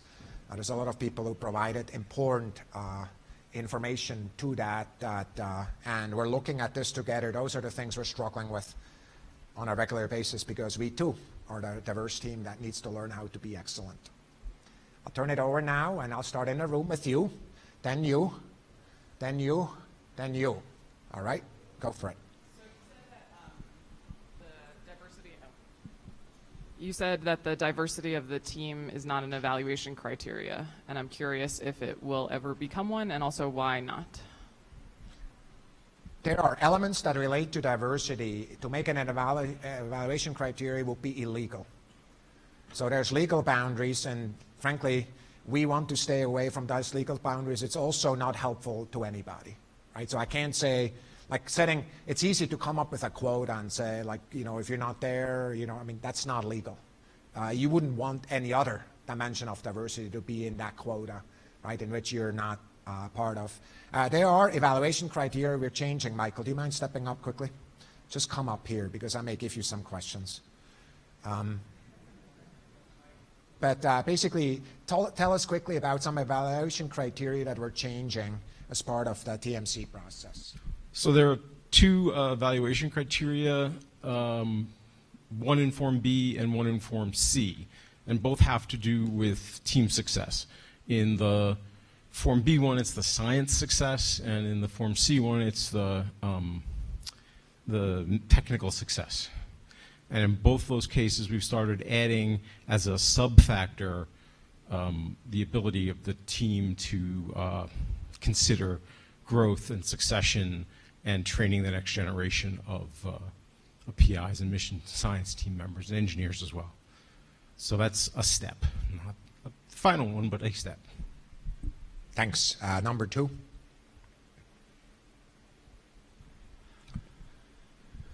First of all, two quick comments. Thank you very much for this presentation. I wish I had this 10 years ago. It would have been a great roadmap to doing my job and helping others do their job, so I appreciate that. Thanks. Also, thank you for recognition that the revised Class D may not be working exactly as expected. And along those lines, I'll just ask, are you still planning to make selections for the outstanding proposals and the ones that have been turned in for those MOOs and those Class D missions in each of the divisions? Thanks. Thanks for your comments. And yes, absolutely. We think that the Taylor Class D is an implementation thing that went off the rails on the implementation. There's nothing wrong with the missions. We don't think that. We're excited about these missions, even the ones where it doesn't work. What we're trying to do is make it easier on the team, and the team wants to refuse help, right? And then complains about how many pounds of paper they need to write. It's like, we're not asking you to do that. You're doing that yourself, right? So the reason I'm saying it here is because I don't know another place to actually have that discussion. It's not because we have any negative feelings of the missions of opportunity we have or the ones that are in the hopper. Absolutely, we're planning to select. Just a suggestion, just look at the Q&A from like Simplex and some of the other calls, and Yes. there's some good suggestions in there. Yes, thanks. Appreciate it. 3? Yes, thank you again for a very good presentation. And I have a question. Are there any special considerations for experiments that would take place on the space station? Thank you so much. We have had a number of instruments on the space station, and they have been competing very well and successfully through our missions of opportunity calls. Frankly, to me, as a researcher who has been in this field for 25 plus years, this is one of the big surprises, how excellent these instruments are that are mounted to the space station right now and the ones we're developing. So we're giving them consideration as part of our missions of opportunity class missions, and we're excited to do so in the future. Thanks. Yes, 4. Thomas and Michael, my question is about the ESTO program, Earth Science Technology Office, which has a nice suite of technology maturation programs. And I wonder if it's possible to use it as a model for some of the other divisions. I know about PESTO, but it seems to me that it's not quite at the level of ESTO, and I wonder if you can take some things you've learned from one division and apply them across the board. Thanks for the question. We're exactly doing that. Frankly, the reason there is a PESTO process is because we're starting to implement lessons learned from ESTO. So the P is there for planetary. All the rest should make you recognize that it's ESTO. We're not there yet fully, but what we actually have started to do as a team, we started to bring divisional meetings together focused on technology precisely on that. We're perfectly comfortable recognizing that not every technology development process needs to be the same. An earth science technology process is different than astrophysics for many reasons. But if we learn a good way of running certain processes in one domain that is applicable to others, it's on us to go move that lesson over to the other domains. That's what we're committed to. And that's, I'm sure you're going to see as we go forward over time that a lot of this will be adapted and feel a lot more common if you play on more than one court here. Thanks for the question. I had one more, right? Go for it. And then we're going to take some questions online, and we'll do another round. Thanks for the talk. We're in the future, and there's a mission, for example, studying atmospheric processes at Venus. And here I have a great idea. I want to look at a driver from one of these processes. So I propose, for example, to send a solar radiation monitor to Venus. And I figure that probably something like Simplex is in the right cost parameter space to fly such a mission. But a program like Simplex requires you to do just your own science. It has to stand on its own legs. Where do you see that missions that can provide this kind of synergy would fit in? And are there plans in the future to have those kind of opportunities? I want to tell you, we are having discussions along these lines now. There's a number of mission ideas that are out there that don't hit a single discipline straight at the forehead, right? Kind of, it's like, that they're in many disciplines actually. Kind of the core is in the middle of traditional disciplines. So the question that you're bringing up not only is common for those domains, but it's the so it's not only an exception in those domains, it's the norm. And so we're thinking about this. Actually, what we need to probably is have that discussion, not just at our level, but with the academies as well, because so often recommendations actually come in these domain-specific buckets, and we need to learn how to do that. And that's only one of the elements that you're dealing with. But you should know we're having a discussion in the future. Our hope is to learn. I don't know, so I don't have a up our sleeve. So it's not like tomorrow we're going to announce something. No, we're not there. We're trying to go step by step, learn as we go, But it's definitely something that has been on our radar, not primarily because we came up with it, because the community asked us the questions like you do. So thanks for it. Go for it. All right, we have 3 more from the live chat. Elizabeth Fisher from Brown University asks, do you have any advice for graduate students interested in pursuing work on missions or possibly proposing missions in the future? The first advice I will give yourself time. I mean, as I just said, like most early stage researchers have a hard time taking off 4 years from publishing, or at least largely take off, or at least take a dent in that curve. What I would really encourage grad students, I was so fortunate that I had that opportunity, is either in grad school or as a postdoc, go join a team where there are missions around and learn how to integrate yourself as part of that exciting activity, which relates to both developing missions but also missions in Phase E. So get to know that activity through a succession of experiences with that. So for me, that's what I would give as an advice. One of the things that people underestimate is if you offer help in some areas, how often people will say yes. So, getting engaged sometimes is not a contract negotiation, it's solving a problem that the team has. That's how you get noticed. And do not hesitate. Some of the best ideas are with our grad students, with our postdocs. Bring them to the team and really start taking the stage here and there. And that will give you a kind of some muscle memory that you'll fall back on. Next question. So several members online would like to know what active steps is NASA taking to increase diversity and remove unconscious bias from the review process? Great question. Great question. So first thing we're doing is we are in the process of training all of our program officers to recognize and understand what unconscious biases are and what kinds of environments stimulate them and what kind of environments depress them in people, and there is a lot of work on that. We're also doing just-in-time training for our review panels to talk about unconscious bias. We have piloted a code of conduct for reviewers in the astrophysics division, and we're probably going to move that to all 4 divisions soon.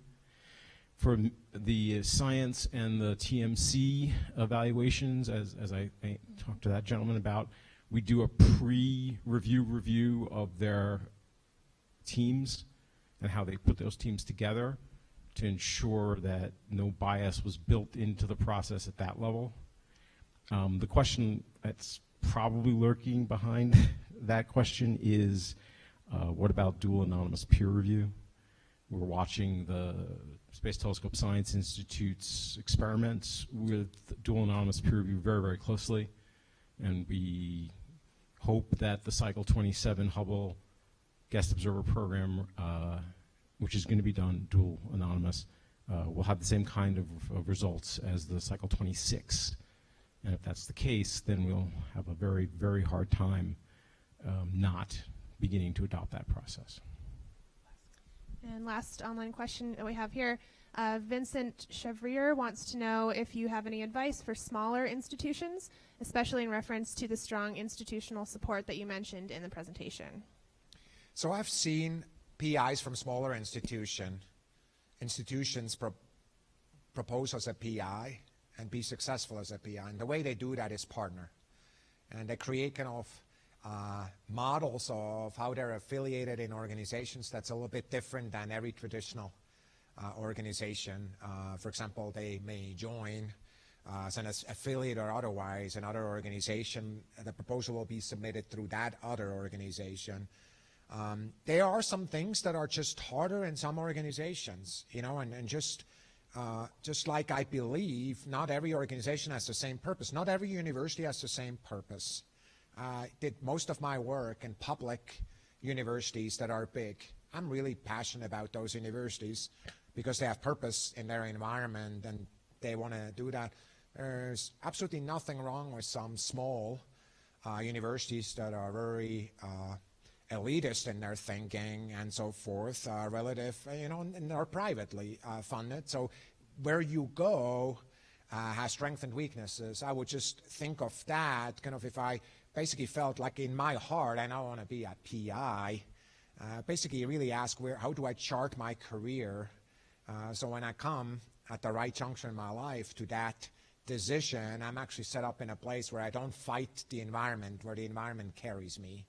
I think part of it also relates to that question as well. One more? All right, is there another question in the room? Go for it. You and then you.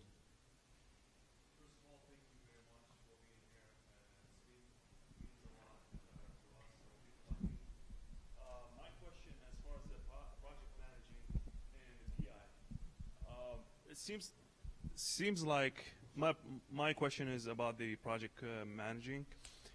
It seems like the NASA looking for a mindset of a PM and solution architect at the same time to become a PI for any mission. Is that kind of what I'm... No, I don't think that's true. There are certainly PIs that we've had that could function as, or did function as their own PM. It's not advised, mind you. But we're looking for a leader. Leaders make use of the strengths of their team. If their project manager has, they want a project manager who's going to be able to complement whatever their strengths are. But they have to know what their weaknesses are and what their strengths are. So we're not looking for a solution architect, as you said. We're looking for somebody to lead a team to create solutions. So no, the intent is not to model that the PI needs to be the project manager.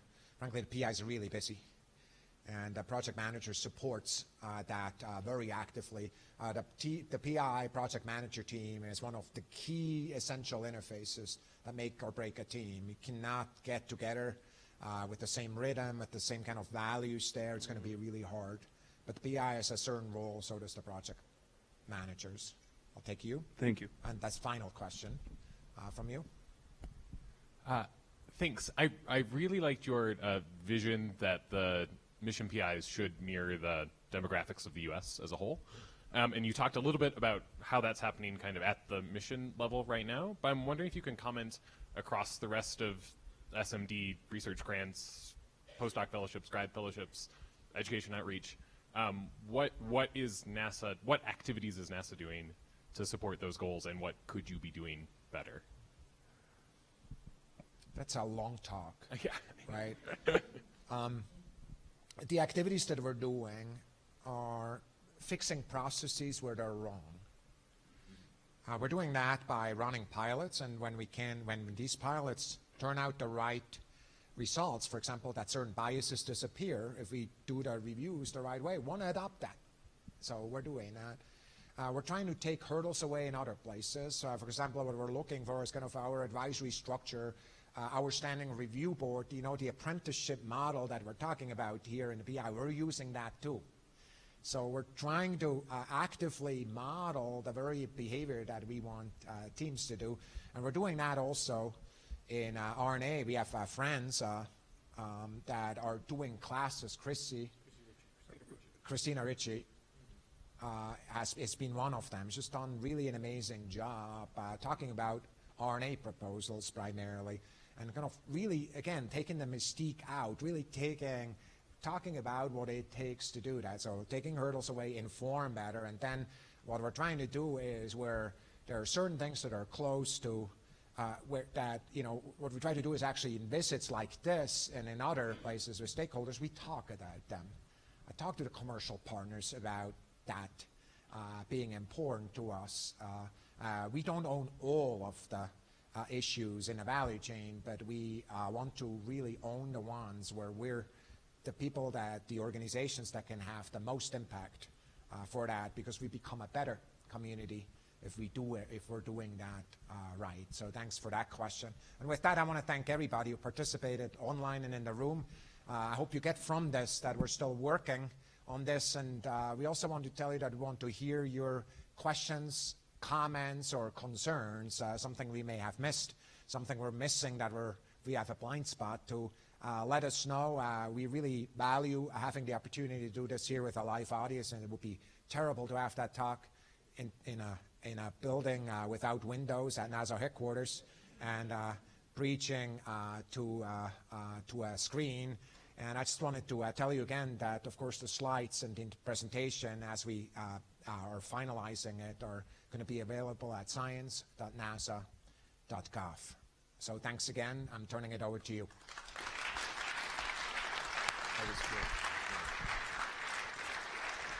So I just want to say a couple things to follow up on what Thomas had said. I always viewed NASA as sort of the federal agency manifestation of that which makes us human. It's about exploring. It's about understanding our surroundings. It's about taking what we've learned and using it to benefit society, to benefit life, to benefit ourselves. So it's really being a PI on a mission or leading these kinds of things. I agree with Thomas. It's really a wonderful opportunity that this nation offers its scientists. And again, it's what makes us human. I wanted to remind you we have a reception at the Series Atrium. It's that way. I think we went on long enough for the rain to stop, so that's good. You are all invited there to talk amongst yourselves with Thomas a little bit longer. And just please join me again in thanking Thomas and Michael for their time and really a wonderful presentation that I agree we all should have heard this early, and those of us who are older should have heard this earlier in our careers. But those who are younger, embrace it, learn from it. So thank you.